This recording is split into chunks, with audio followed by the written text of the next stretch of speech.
आप जानते हैं कि भारत जोड़ो न्याय यात्रा का आज 34वां दिन है और कल हमारी यात्रा 34वां दिन है और कल हमारी यात्रा सूर्यदेव की नगरी औरंगाबाद में थी। वहां भारी जनसभा हुआ। राहुल जी और राष्ट्रीय अध्यक्ष खड़गे जी ने उसका स्वागत किया और आज की यात्रा किसान महापंचायत से शुरू हुई है और आप सब जानते हैं कि ये पूरा का पूरा इलाका कांग्रेस के कद्दावर नेता बाबू जगजीवन राम जी की धरती है। यहाँ पर किसानों से बातचीत करते हुए, लोगों से मिलते हुए यात्रा सासाराम रोहतास होते हुए कैमूर की धरती पे पहुँचा है। और आप यह भी जानते हैं कि इस वक्त बिहार में 10वीं का एग्ज़ाम हो रहा है, तो हम कांग्रेस पार्टी से सभी विद्यार्थियों को, सभी परीक्षार्थियों को शुभकामनाएं देते हैं। और यह जो भारत जोड़ो न्याय यात्रा है, इस न्याय यात्रा में प्रमुखता से हम लोग 5 तरह के न्याय की बात कर रहे हैं। युवाओं का न्याय, हिस्सेदारी का न्याय, नारी का न्याय, किसानों का न्याय और श्रमिकों का न्याय। अगर हम इस 5 तबके को लेकर के देखें तो हमको ये देखना पड़ेगा कि देश में एक अजीबोगरीब स्थिति बनी हुई है। स्थिति ये है, अभी कल ही आप लोगों ने सुना होगा कि माननीय सुप्रीम कोर्ट ने इलेक्टोरल बॉन्ड को कैंसिल कर दिया और इलेक्टोरल बॉन्ड जब आया था तब राहुल जी ने इसके ऊपर सवाल उठाया और उन्होंने कहा कि ये इस देश में चोरी को कानूनी दर्जा, चोरी को कानूनी रूप देने के लिए लाया गया है। मतलब सीधा का सीधा इसका हिसाब ये है कि तुम मुझे चंदा दो, मैं तुम्हें धंधा दूंगा। मतलब चुनाव लड़ने के लिए बड़े बड़े धन्ना सेठों से चंदा लेना है और जब चुनाव जीत जाएंगे तब देश का धंधा पानी जो है उनको हैंडओवर कर देना है। और ये जो मॉडल है, यही मॉडल है मोदानी का मॉडल। मोदानी कहने का मतलब मोदी जी और अदानी जी एक ही हैं, वो अलग अलग नहीं हैं। गंगाधर ही शक्तिमान है, दोनों एक ही हैं। उनका काम है आर्थिक फ्रंट पे अदानी जी का लूटना और इनका काम है राजनीतिक फ्रंट पे देश को गुमराह करना, देश को भटकाना। और जब कांग्रेस पार्टी ने इसके ऊपर सवाल उठाया कि अगर आप चंदादाताओं का कर्जा माफ़ कर सकते हैं तो आप अन्नदाताओं का कर्जा क्यों नहीं माफ़ कर रहे हैं। कांग्रेस पार्टी जब सरकार में थी, पूर्व मंत्री यहाँ मौजूद हैं, 71,000 करोड़, 72,000 करोड़ कांग्रेस पार्टी ने किसानों का कर्जा माफ़ किया।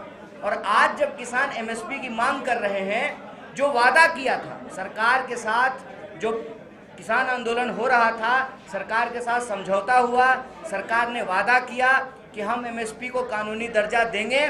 और मोदी जी ने तो यहाँ तक कहा कि पूरे देश में जैसे एक राष्ट्र एक टैक्स, एक राष्ट्र एक इलेक्शन की बात करते हैं, 1 नेशन 1 एमएसपी की बात की थी उन्होंने। हकीकत क्या है कि इस एरिया को धान का कटोरा कहा जाता है। धान का एमएसपी यहाँ लोगों को नहीं मिलता है और बाहर के साहूकार आते हैं, यहाँ से धान खरीद करके छत्तीसगढ़ में जा करके बेचते हैं, यहाँ से गेहूँ खरीद करके मध्य प्रदेश में जा करके बेचते हैं, क्योंकि वहाँ एमएसपी ज़्यादा मिलता है। यहाँ एमएसपी पे किसानों की खरीद नहीं होती है। तो ये जो मॉडल है, ये जो पकोरानोमिक्स है, इस पे हम लोग सवाल उठा रहे हैं। और मज़ेदार बात देखिए, उल्टे चोर कोतवाल को डांटे, ये कहावत आप बिहार में सुने होंगे कि जब हमने इलेक्टोरल बॉन्ड को गलत बताया और सुप्रीम कोर्ट का निर्णय का स्वागत किया तो आज हमारा ही अकाउंट फ्रीज कर दिया। आज कांग्रेस पार्टी का सारा अकाउंट जो है फ्रीज कर दिया। कहते हैं ना, सैया भय कोतवाल तो अब डर काहे का। तो ये सरकार मनमानी कर रही है। ईडी का, सीबीआई का, तमाम संस्थाओं का दुरुपयोग करके इस देश में विपक्ष का गला घोटना चाहती है। बिहार में विपक्ष का गला घोटा गया है। क्यों? क्योंकि इस देश के आम लोगों के न्याय के लिए, इस देश के युवाओं के लिए, किसानों के लिए, महिलाओं के लिए, शोषितों, वंचितों, गरीबों के लिए लोकतंत्र में उनकी आवाज़ समाप्त कर दिया जाए, उनके अधिकार समाप्त कर दिया जाए। इसीलिए यह भारत जोड़ो न्याय यात्रा न्याय की यात्रा है, न्याय की पुनर्स्थापना करके इस देश को हम जोड़ करके रखेंगे। नफरत को हरा करके, अन्याय को हरा करके हम लोग न्याय की मशाल जो है जलाए रखेंगे। तो मैं देश के और बिहार के सभी युवाओं से अपील करता हूं कि आप भारत जोड़ो न्याय यात्रा से जुड़िए। अपने रोजी रोजगार के लिए, अपने हक के लिए आप न्याय योद्धा बनिए। बहुत बहुत धन्यवाद। देखिए, ये सरकार जो है हेडलाइन मैनेजमेंट करती है, डाइवर्जनरी टैक्टिक्स अपनाती है। जब इलेक्टोरल बॉन्ड आया था तब से ही कांग्रेस पार्टी इसका विरोध कर रही थी, और जब सुप्रीम कोर्ट ने कल इसको खारिज कर दिया तो ये बात जो है जनता का उस तरफ ना जाए कि भाजपा इसको जानबूझ करके लाई थी, उससे ध्यान भटकाने के लिए हमारे अकाउंट पे कार्रवाई कर दिया गया। तो मैं सब लोगों के माध्यम से देश को कहना चाहता हूं, किसी भी तरह के ऑर्गेनाइज लूट का हम विरोध करेंगे, और आप हमारा अकाउंट बंद करा करके सच की आवाज को नहीं दबा सकते।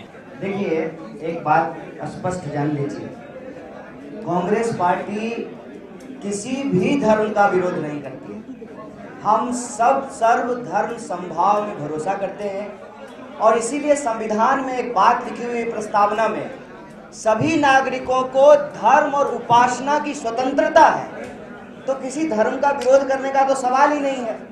और ये तो गांधी की पार्टी है ना, गांधी मरते दम तक भी उनके मुंह से राम का नाम निकला था।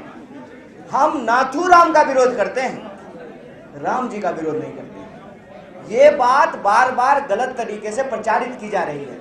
और एक बात जान लीजिए, बिहार का बच्चा बच्चा यह जानता है, मन चंगा तो कठौती में गंगा, कण कण में ईश्वर का वास होता है। यहीं पे आपको गोलू झा का कहावत सुनने को मिला है ना, क्या कहते हैं वो कि यत्र हरि तत्र हरि, तो मुँह वहां के कपार पर है नहीं, मिथिला में कहावत, बोलिए मिथिला में ही कहावत है। तो बिहार के लोग हैं, बिहार के लोग हर बात को बखूबी समझते हैं, क्योंकि जैन धर्म का केंद्र भी बिहार, बुद्ध धर्म का केंद्र भी बिहार, सिख धर्म का केंद्र भी बिहार, हिंदू धर्म का केंद्र भी बिहार। और आप तो शेरशाह सूरी के इलाके से हैं। शेर दिल जो है वो राजा था, यहाँ से जाकर के दिल्ली तक की चढ़ाई की, सबसे लंबा सड़क बनाया, ग्रैंड ट्रंक रोड। तो बिहार के लोगों को बहलाने की कोशिश नहीं करे भाजपा, जो वो प्रभु श्री राम के नाम पे नाथूराम की राजनीति करने की कोशिश कर रहे हैं, उसको हम समझते हैं। और जान लीजिए, हम सिर्फ और सिर्फ राजनीतिक निमंत्रण को आग्रह पूर्वक अस्वीकार किए, निमंत्रण को मंदिर जाने से अस्वीकार नहीं किए हैं। और उसी दिन राहुल जी मंदिर जाना चाह रहे थे, पुलिस बल लगा करके बीजेपी के मुख्यमंत्री ने उनको रोकने का प्रयास किया। धर्म के नाम पर जो इस देश का लोगों का रोजगार और धंधा पानी लूटा जा रहा है ना, ये खेल समझने का जरूरत है। डिवाइड एंड रूल, फूट डालो राज करो की नीति से हमको बचना पड़ेगा और इकट्ठा होकर के न्याय के लिए लड़ना पड़ेगा। न्याय का हक मिलने तक।